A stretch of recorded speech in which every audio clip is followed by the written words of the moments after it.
Как правильно отполировать фары? Конечно же, по-моему, друзья, потому что правильно отполировать фары можно несколькими способами, и этот способ не единственный. Полировка фар будет производиться в обычном гараже, никакая специализированная мастерская, и самое главное — это правильный подход. В этом видеоролике вы узнаете: первое, само понимание, как работают полироли и что вообще такое полировка. Я проговорю вам несколько вариантов полировки фар. Также скажу, как можно сэкономить на полировке фар, как можно сохранить прозрачность фар на долгое время. Скажу свое мнение, стоит ли наклеивать бронепленку на фары после полировки. И, наконец, вишенка на торте, товарищи, будет: стоит ли покрывать фары бронелаком. Поехали! Во-первых, товарищи, давайте рассмотрим то, что вообще считается такое полировка. Во-первых, за счет компонентов, которые входят в состав полироли, вычищается вся грязь из рисок, микроцарапин. Во-вторых, все вот эти царапины в процессе полирования, они немножко разогреваются и, так сказать, заглаживаются. Соответственно, стает фара более прозрачной. Тогда будет все окей, и этот результат сохранится у вас надолго. Следующее. Вот есть несколько вариантов подхода к полировке. Да? Можно отполировать фару вручную, можно отполировать фару дрелькой, шуруповертом, чем угодно. Но как бы профессионально вообще считается, что это лучше всего сделать полировальной машиной. Потому что есть возможность прижать мочалку, есть возможность отрегулировать необходимые обороты и больше шансов, что вы не испортите фару. Также, товарищи, можно даже отполировать фару колгейтом, ну или балендометом.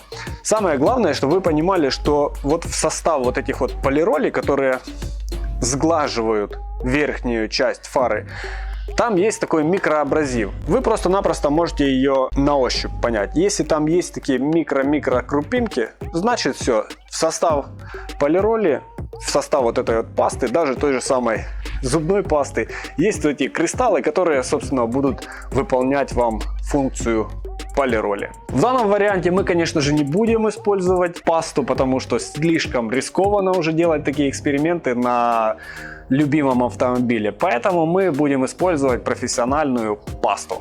Какую, товарищи? Если вам есть желание, я вам напишу в комментариях. Давайте обсудим это. Напоминаю вам, товарищи, если вы считаете, что такая информация ценна и хотите получать ее регулярно, поставьте колокольчик, подпишитесь на канал. И в комментариях слово «класс» — это будет лучшая для меня награда. Поэтому залетайте в комментарии, пишите «класс». Итак, товарищи, теперь я приступлю к полировке фар. И после этого, после того, как мы ее отполируем, я вам скажу, как продлить срок вот этой вот полировки. Так вот, для начала, для того, чтобы нам отполировать фару, нам понадобится две губки. Одна жестче, другая мягче. Полироль, воск, тремовский тризак 3000. И сразу вам скажу, на мой взгляд, наждачить фару не нужно. Не надо наждачить фару. Итак, для того, чтобы качественно отполировать фару, мы для начала ее защитим. Она у меня уже немножко проклеена, но я продублирую для того, чтобы у вас была наглядная позиция такая. Это делается для того, чтобы не повредить лак на бампере и на капоте. Для того, чтобы увидеть, какая разница до полировки и после, я вот так вот отделю, классика жанра, и потом покажу вам результат. Для начала мы просто-напросто антисиликоном протрем фару. Ни в коем случае не протирайте фару растворителем, потому что вы повредите вот этот вот защитный слой фары. После того, как уже фара чистая, я вот, допустим, беру тремовский тризак 3000. Объясняю, почему не надо сильно наждачить фару. Потому что на каждой фаре есть защитный слой. Слой против ультрафиолета.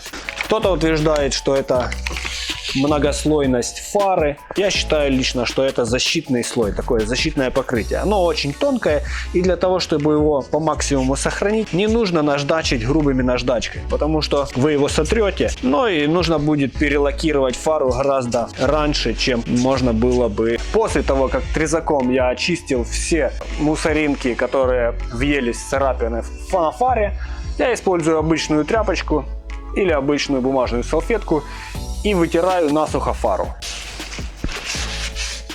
Фара должна быть сухой, потому что полировка, по крайней мере вот эта, которую я использую, она работает по сухому. Есть некоторые полирольки, которые нужно смачивать. Дальше я беру такую вот грубую мочалку. Это мочалка для первого прохода, первого номера полирольки. На минимальных оборотах я, так сказать, втираю ее в фару. И тем самым она немножко отмывается, немножко очищается и встраивается в царапины. Так сказать, на чили, на расслабоне мы повышаем обороты и тем самым немножко подогреваем верхний слой фары. Обязательно вот так вот рукой проверяйте степень нагрева фары. Видите, уже полировка потихонечку она начинает подсыхать. На этом этапе необходимо уже немножко уменьшать степень нажатия на мочалку и, так сказать, заглаживать все вот эти вот царапины. Я не буду вас задерживать надолго. Я покажу вам сам подход, вариант полировки. После того, как первым номером полирольки вы уже отполировали фару, вам уже более-менее нравится, нужно, так сказать, закрепить эффект. Вычищаем ее насухо, вытираем, можно с антисиликончиком, будет вообще хорошо. Дальше я беру полирольку второго номера, она практически без абразива, но она также немножко подогревает лак и очень хорошо убирает голограмму. Наношу ее спокойненько на чили, на расслабоне, на фарку. И теперь повторяю процедуру номер 1. Так же самое, сначала втираю эту пасту в фару и постепенно повышаю обороты. Продолжаю в том же духе, покуда паста не высохнет. Особо будьте внимательны на вот этих краях, потому что здесь очень близко капот, очень близко крыло. Здесь вот так вот легенько уголочком его на небольших оборотах располировывайте тщательно, тогда будет все хорошо. После того, как вам уже начало нравиться, все хорошо, фара блестит и фара прозрачная, можно переходить к третьему этапу. Снова повторяем очистку фары, то есть я очищаю фару от полирольки. Лично я наношу всегда после полировки воск. В данном случае это обычный воск Маквайр, но можно использовать какой-то любой другой, но мне нравится этот. У меня уже есть пропитанная мочалка, и я просто-напросто втираю в мочалку. Вот этот воск позволяет создать такой дополнительный слой защиты фары. От чего страдает фара в основном, мы немножко позже поговорим с вами в этом видео. Сейчас я хочу вам показать наглядно, как изменилась фара после полировки. Видно, что вот здесь был скотч.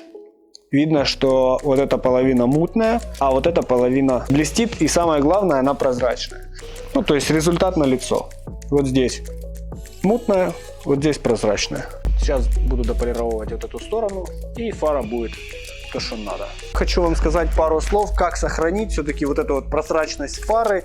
И все-таки почему фара мутнеет гораздо быстрее, чем нам того хотелось бы. В первую очередь, товарищи, мы сами царапаем наши фары вот этими мочалками, кто-то даже щеткой машину моет, поэтому она царапается и становится такой более мутной.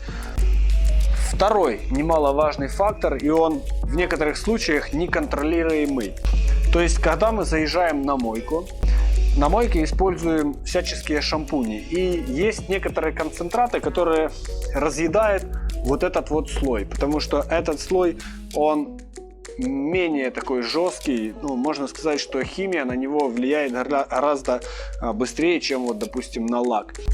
То есть, вот когда вы нанесли вот эту вот химию для мытья машины, она может быть повышенного концентрата.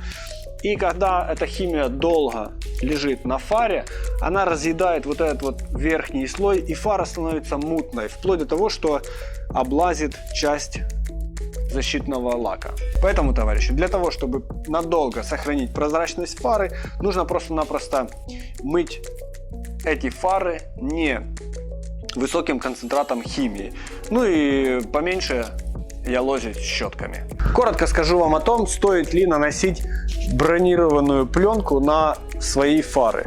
после полировки. Товарищи, конечно же, это лучше, потому что бронепленка дает дополнительный слой, дополнительную степень защиты, и даже маленькие камни, которые будут попадать в фары, они в первую очередь поцарапают бронепленку, которую вы сможете отклеить и приклеить новую, сохранившую свою оригинальную фару. На этом, товарищи, спасибо за внимание. Комментировал, как всегда, я, Андрей Косов. Огромное спасибо за палец вверх. Пишите комментарии, давайте обсуждать их вот в таком формате. Всем добра и бабла. До скорых встреч. Пока.